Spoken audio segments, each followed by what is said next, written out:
कार्यक्रम घर संसारमा हामीले एकजना त्यस्ता बौद्धिक व्यक्तिलाई निम्ताएका छौं जसले दिमागी क्षमता वृद्धि गर्ने तरिका अर्थात् माइन्ड पावर डेभलपमेन्ट सिस्टम प्रणालीद्वारा आफ्नो कामलाई अगाडि बढाइरहनु भएको छ, सचेतना फैलाइरहनु भएको छ।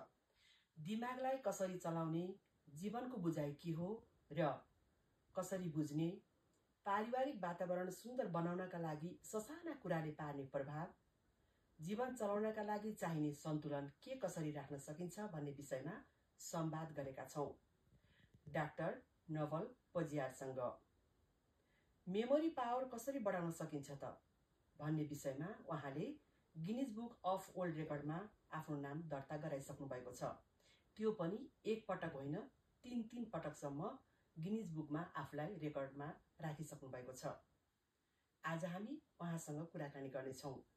आउनुहोस् अब कार्यक्रममा उहाँलाई स्वागत गरौँ। स्वागत छ डाक्टर साहब। थ्याङ्क यू रुक्मणी म्याम, धन्यवाद हजुरलाई। हजुर, आज यो विषय के हो त? म्याम, यो सिम्पलमा भन्नु पर्दाखेरि जस्तो हाम्रो ह्युमन ब्रेन छ, भगवानले सबैले समान दिनुभएको छ, राइट? तर त्यो क्षमताको युज गर्न नजानेर व्यक्ति आफूलाई गाह्रो बनाइरहेको हुन्छ।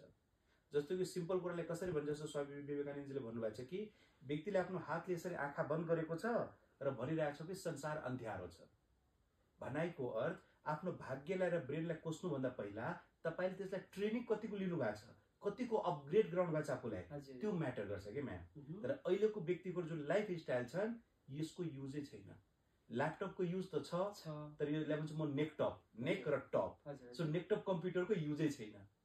सो नेकटप कम्प्युटरको युज गर्नको लागि त्यो सिस्टम छ, साइन्टिफिक टेक्निक्सहरू छ, जुन टेक्निक्स व्यक्तिले यदि युज गर्यो भने उसले सहज तरिकाले रिजल्ट दिइरहेको हुन्छ। अब लिएर सक्रिय भएर हिँडिरहँदाखेरि होइन, खासमा म यसैमा लाग्छु र यो कामलाई अगाडि बढाउँछु अथवा यो दिमागलाई एकदमै सक्रिय राख्नुपर्छ, दिमाग भए सबै हुन्छ भन्ने खालको सोचाइले गिनिज बुकमा सुधा लेखाउन पुग्दाखेरि यो प्रेरणा चाहिँ कहाँबाट पाउनुभयो?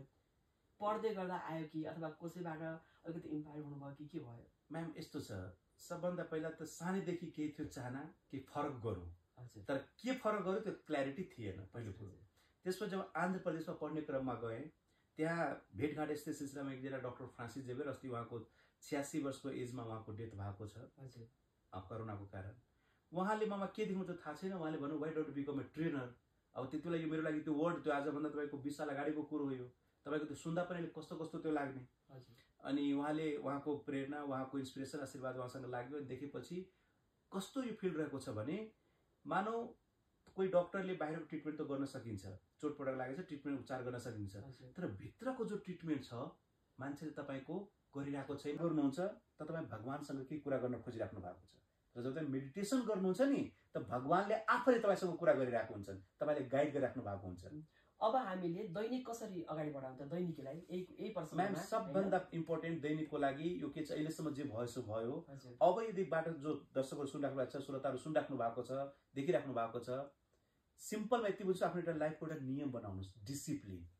व्यक्तिको प्रब्लम के छ भने डिसिप्लिन हामी अरूमा थोप्छौँ, आफू फलो गर्दैनौँ। प्रब्लम त्यहाँ यही छ। तपाईँ दुनियाँलाई छोड्नुहोस्, पहिला आफूमा फलो गर्नुहोस्। कुन ठेकान तपाईँले डिसिप्लिन फलो गरेको देखेर तपाईँको फ्यामिलीमा पनि तपाईँले फलो गर्न थाल्छ कि? तर तिमी यो गर, तिमी यो नगर, हामी अरूलाई भन्छौँ तर आफैले फलो गरेको हुँदैनौँ। सो पहिला डिसिप्लिन लाइफ एकदम इम्पोर्टेन्ट हो म्याम। मतलब आफ्नो हेल्थलाई केयर गर्ने, खानपानमा केयर गर्ने, आफ्नो स्लिपलाई केयर गर्ने, आफ्नो कामको प्रति इमान्दारिता हुने।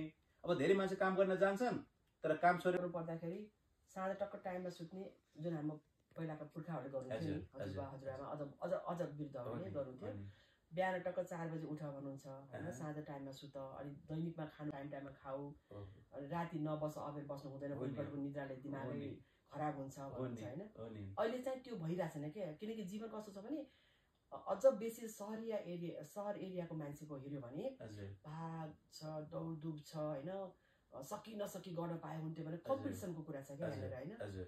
अब यस्तो भइरहेछ, तर मान्छेले नचाहेर पनि त्यो समयमा हिँड्नु परिरहेछ क्या अहिलेको समयमा। वास्तव मान्छेले चाहिँ नराखे पनि होला, तर उसको बाध्यता पनि छ। यसलाई कम गर्नलाई फेरि के गर्ने होला? म्याम, सबभन्दा पहिला जुन यो भागदौड भन्नुभयो नि व्यक्तिले, त्यो भागदौडको लाइफमा एकछिन आँखा चिम्लेर सोच्नुहोस् तपाईँ आफैलाई, यो भागदौड के को लागि? जीवन जिउनको लागि। जीवन जिउनको सिम्पल त त्यही हो नि। ठिक छ। अब यति कुरो हो, जब स्यालेरी तपाईँको 10,000 थियो त्यति बेला पनि 5 परिवार 6 परिवारको पालेकै थियो र सबथोक पुगेकै थियो, नकमाउँदा पनि पुगेको थियो। आज 1 लाख कमाइराख्नु त्यही पनि गाह्रो भइरहेछन्। मतलब प्रब्लम अब महँगाई बढ्यो तपाईँ भन्नुहुन्छ त्यो त छँदैछ, तर मेन चिज के जस्तो हिजो तपाईँको एउटा प्रोग्राम थियो हिल्टनमा तपाईँको ल्याउनको लागि चाहिँ खासमा गर्न के सकिन्छ हामीले? सबभन्दा पहिला म्याम यदि कसैको माइन्ड नेगेटिभ थट्स बढ्यो किनभने चाहिँ हाम्रो एक दिनमा 60,000 भन्दा बढी विचार आउँछ माइन्डमा र त्यसमा म्याक्सिमम पोजिटिभ भन्दा नेगेटिभै बढी हुन्छ हैन। सो पहिलो कुरो तपाईले आफ्नो थटलाई कन्ट्रोल गर्ने, अरूलाई सकारात्मक भन्दा पहिला आफू सकारात्मक हुने, राइट? जो चिज तपाईसँग छैन तपाईँ अरूलाई कसरी दिन सक्नुहुन्छ? तपाईले आफूमा त्यो ल्याउनु पर्यो। र सकारात्मक ल्याउनुको सबभन्दा इम्पोर्टेन्ट के छ भने meditation is very very important. र दोस्रो आफ्नो कामदेखि सरोकार राख्नुहोस्। आजकल व्यक्तिको के छ भने आफ्नो काममा कम इन्भल्भ, अरू कर्नेसरीमा धेरै इन्भल्भ, र जसले गर्दा उसले बोनसमा स्ट्रेस पाइरहेको हुन्छ, फोकटमा स्ट्रेस आइरहेछ आफू। बस म हमेसा भन्छु प्रोग्राममा व्यक्तिको दुख आज उसको आफ्नो दुखले छैन कि अर्काको सुखले उसलाई बढी दुख भइरहेको छ। अर्काको सुखले उले यस्तो पाए उले त्यस्तो पाए गर्न सकेन। अब म पनि त्यसमा होमिनु पर्छ, बस उलाई त्यो फिल आउन सक्नुहुन्छ हैन, सासु ससुरा आउन सक्नुहुन्छ।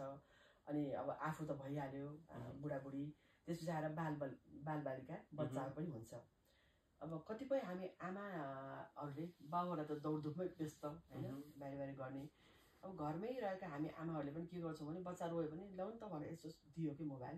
अब त्यो मोबाइल हेरिरहेको हुन्छ, खाना खुवाउनु उसलाई कसरी भुलाउने खाओस् धेरै भन्ने चाहना त हुन्छ नि त आमाको। अनि त्यो मोबाइलबाट ऊ हेर्नु पायो भने बच्चाले पनि खाइदिने हैन। अब जस्तै टिभी हेर्ने, गेम खेल्ने, मोबाइल हेर्ने हो, यस्तो प्रवृत्ति बढेको छ। यो साँच्चै भने सहरी एरिया मात्रै होइन, यो गाउँघरमा जाँदाखेरि पनि हैन देखिन्छ क्या। जस्तो हामी दशैंको बेला गाउँ जान्छौँ नि, अब मेरो देउरानीहरूले पनि बच्चालाई दिइरहेको हुन्छ क्या ल हेर भनेर हैन। म पनि त्यहीमा छु, त्यस्तो व्यवहार मेरो पनि त्यस्तै होला नि त हैन। अब वास्तवमा यसलाई कम गर्नको लागि यसले दिमागमा अहिलेको चिज याद उसलाई नरहने, तर उसलाई 20-30 वर्षको कुरा चाहिँ याद राख्ने हैन। के हुन्छ भने जसले पढ्नु भएको सुन्नु भएकोले हाम्रो ब्रेनमा डेली रूपमा तपाईको लाखौं न्युरोन सेलहरू तपाईको रिजेनरेट भइरहेको हुन्छ, तर उसको युज नभएपछि फेरि त्यो डिस्ट्रोय भइरहेको हुन्छ, फेरि त्यो रिजेनरेट हुन्छ र बिस्तारै बिस्तारै उसको युज हुँदैन त उसको रिजेनरेट गर्ने क्षमता पनि घट्दै जान्छ। र इन्फर्मेसन कुनै क्याच गर्नको लागि यदि यहाँ तपाईको सेल्सहरू एक्टिभ छैन भने उसले क्याचै गर्दैन। सो त्यसैले तपाईको अहिलेको कुराले याद हुँदैन। पहिलो पल्टको जुन पछाडिको 20 साल पहिलाको कुरा हुन्छ त्यसले उसको न्युरोन एक्टिभ थियो, त्यो होल्ड भएर बसेको हुन्छ कि त्यो इन्फर्मेसन।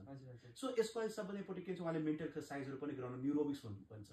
जस्तो बडीको एक्सरसाइजलाई एरोबिक्स भन्छ नि, त्यस्तो माइन्डको एक्सरसाइज न्युरोबिक्स भन्छ। सो न्युरोबिक्स सिम्पलमा तपाईँको उहाँले आँखा बन्द गराएर 5 के मतलब एक्सरसाइजहरू गराउने, त्यहाँ धेरै प्रक्रियाहरू छन्, यहाँ भने फेरि टाइम त्यसैमा जाला। सो मेन्टल एक्सरसाइज गराउने म्याम यो हुन्छ र आफ्नो हेल्थलाई, किनभने माइन्ड र बडी एकअर्कासँग एकदम कोरिलेटेड छ। सो त्यसैले खानपानमा ध्यान दिने र माइन्डको बडी युज गर्नलाई पेटमा अटेभन्दा अलिक कम खानुहोस्। जति पेट हल्का त्यति माइन्ड एक्टिभ। तपाईले गर्नु भएको होला, धेरै खाएपछि तपाईलाई अल्छी लाग्छ, निद्रा लाग्छ किन तपाईको त्यो जुन हुन्छ डाइजेसनको लागि तपाईको ब्लड जुन हुन्छ तपाईको सर्कुलेसन त्यहाँ जान्छ। सो यहाँ तपाईको के हुन्छ, नम्ब हुन्छ, मतलब त्यो विक हुन्छ त्यहाँ, राइट? सो आफूलाई एक्टिभ राख्नलाई पनि अलिक कम खानुहोस् र पौष्टिक खानुहोस्। हाम्रो नेपालको के बानी छ भने जेमा पनि खाली भात ठुसी ठुसी खाने, र भात ठुसी खाने त पेट भर जस्तो त लाग्यो तर शरीरलाई चाहिने चिज पुगेको हुँदैन। जस्तै खानपानकै कुरा गर्दाखेरि कस्ता खालका खाना खाँदाखेरि एकदम उत्तम हुन्छ त? म्याम यस्तो छ, यो एक्ज्याक्टली यही भन्ने त्यो हुँदैन। जुन चिज तपाईलाई तपाईको हेल्थलाई सुट गर्छ त्यो खान पाइयो। ओन्ली कन्डिसन यो छ कि तपाईले डाइजेस्ट सही तरिकाले गर्न पाइयो। खानु इम्पोर्टेन्ट, तपाईले डाइजेस्ट। म यो भेज खानु नन भेजमा ठुलो कुरा यहाँ केही भन्दिनँ। शिक्षाको कुरा गर्नु पर्दाखेरि हैन, खासमा कस्तो खालको शिक्षा भइदिएपछि राम्रो हुन्थ्यो जस्तो लाग्छ? यस्तो छ म्याम, शिक्षा जुन चाहिँ प्याटर्न स्कुल जान्छ पढ्छ, यत्रो ठुलो झोला बोकेको हुन्छ सानोबाट हैन, किताब कापी झोलामा हुन्छ, उलाई एक प्रकारको प्रेसर छ कि त्यो बच्चालाई हेर्यो भने हैन। खासै त्यो शिक्षाले अगाडि बढिराखेका छौँ हामी, त्यही नै बेटर छ या अलिकति परिमार्जित हुनुपर्छ जस्तो लाग्छ कि? यस्तो छ म्याम, यो समय परिस्थिति अनुसार त चेन्ज हुने चिजै हो। हेर्नुहोस् किनकि समय एकदम भास्टमा गइरहेछन्, तर प्याटर्न हाम्रो पढाइको जुन छ शिक्षाको त्यो हाम्रो बाउ बाजेले पढेको पालादेखि अहिलेसम्म प्याटर्न त उस्तै छ, खासै चेन्ज त भएको छैन। 2-4 टपिक नयाँ यताउति आएको होला। र म हरेक प्यारेन्ट्सलाई के भन्छु, बच्चाको प्रति धेरै ओभर प्यानिक नबन्नुहोस्। 1 क्लासदेखि अरू युकेजीदेखि 6-7 सम्म त्यसलाई प्रेसर बढी दिनै पर्दैन के। हजुर आफै विनयम विनयात्याग पात्रतम पात्रको धर्म प्रति धनाधर्मम तथा सुखम मतलब पढाइ म्याटर गर्छ बच्चाले सिकाउनु पर्ने हो तर उसको क्षमता के छ त्यसमा पनि उसले इन्हान्स गराउनु पर्यो नि म्याम फेरि क्षमता बढाउनलाई त दिमागसँगै कनेक्सन हो र यो दिमाग सहित उसले पढाइमा आफ्नो राम्रो गरिहाल्छ नि लिने ओभर रियाक्ट नगर्ने र जब उहाँ पुरा बोलेर जब उहाँको ब्याट्री डाउन हुन्छ नि त त्यति बेला मिलाएर भने तिमी भनेको एकदम म सहमत छु तर खास यो केसमा मैले यसरी गरेको थिएँ यो काम यस्तो थियो त्यही भएर गरेको थिएँ डोन्ट माइन्ड है बुझाउन सक्नु पर्यो सकियो है बुझाउन सकियो उहाँ चाहनु पनि हुन्छ कि बुझाओस् तर कोही वाइफ डिमान्ड गर्दैन कि तिमीलाई बुझाओ हामीले आफूले बुझाउनु पर्छ र हरेकको चाहना चाहिँ मेरो श्रीमान फकाओस् त फकाइ आफ्नै श्रीमती हो नि राइट यसमा हामी घट्दैन मतलब माया केयर दियो भने योभन्दा ठुलो सम्पत्ति उहाँको लागि केही पनि छैन यति भएपछि उहाँ खुस उहाँ घरमा खुस बाहिर हामी खुस हामी कार्यक्रम घर संसारमा छौँ हजुर म्याम कार्यक्रम घर संसार भनेकै घर परिवारभित्रका कुरा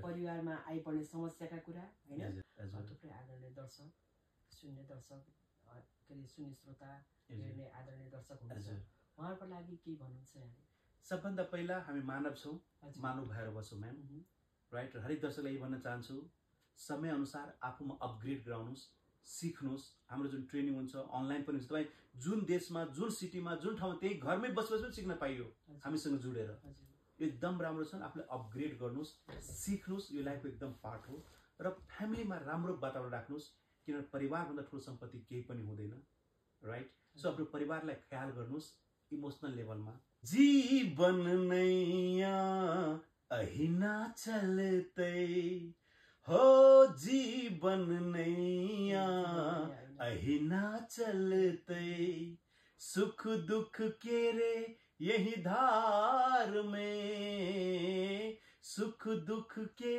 यही धार में के वो हंसैया के वो कन्हैया अहि पापी संसार में जीवन नैया अहिना चलते हो जीवन नैया अहिना चलते थैंक यू वेरी मच